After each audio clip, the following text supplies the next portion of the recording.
Today, as we inaugurate and bless your building and begin your selfless service to Calambeños and people from our nearby cities, municipalities, and provinces, we also begin our partnership in ensuring that our people are safe from any diseases and from any threats to one's health.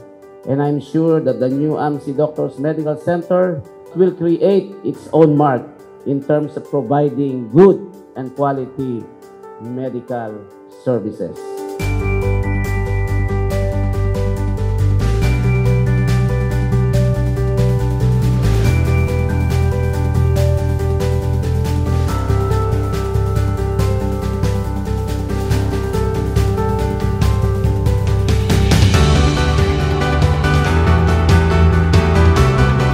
So ngayon po, nagbunga na po ang ating universal healthcare dahil sa pagbubukas po ng AMC, nadagdagan po ang ating hospital bed rate to population ratio. Ganyan ka-importante po ang papel, hindi lang ng mga doktor, kundi mga ang gaya ninyo dito sa AMC.